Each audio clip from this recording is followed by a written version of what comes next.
Rod, the Pirates had a couple of weeks to prepare for POU. You threw a lot of wrinkles at them. Offensively, for sure. Maybe defensively was not as noticeable to the casual observer, but it certainly seemed to pay off in a 42-13 win on Saturday. Take us back on how you prepared for that game and what you take out of that game.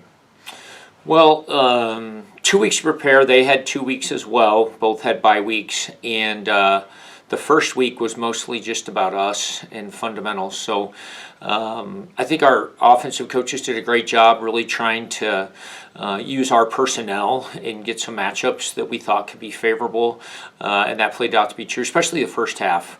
And then defensively, I think once again, Coach Shaw really just had our guys playing really sound and tackling well, and that goes a long ways. I think they gave up some yardage here or there, but I think really got salty, especially inside the 20.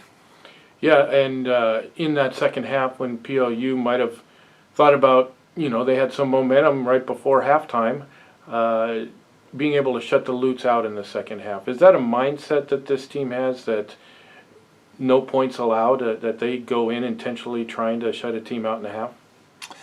Well, yeah, I think you'd like to do that for the whole game. But I do think our coaches have done a great job adjusting at halftime and simplifying things, and our players having some confidence as they come out of halftime.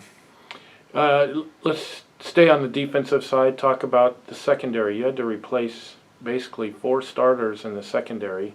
There were some things that didn't work out on a specific play here or there, but overall the play of the secondary, how would you rate it so far this year? And especially Daniel McKiernan, a guy who has 3 interceptions in 3 games so far.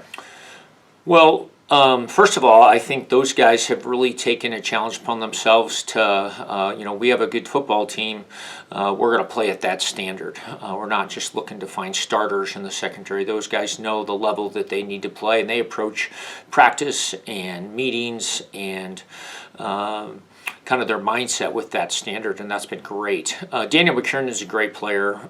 He's fast, he's physical, he's instinctual, and really, as you alluded to, 3 weeks in a row come up with some very big plays.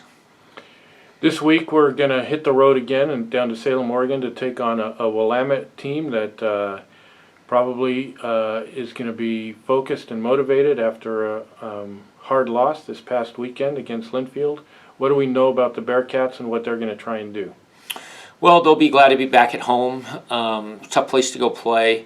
They're a good team. They offensively, they have a freshman quarterback, so we would like to take advantage of that. He's inexperienced, but they have some players around him, a couple that we know fairly well, that are playmakers. So we need to really rally to the ball and don't let their receivers have space to get going, or they can make things happen. And then their defense,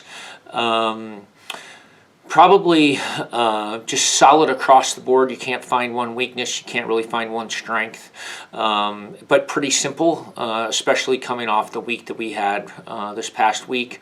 It'll feel good for our guys to kind of know this is how they're going to line up. How can we take advantage of that?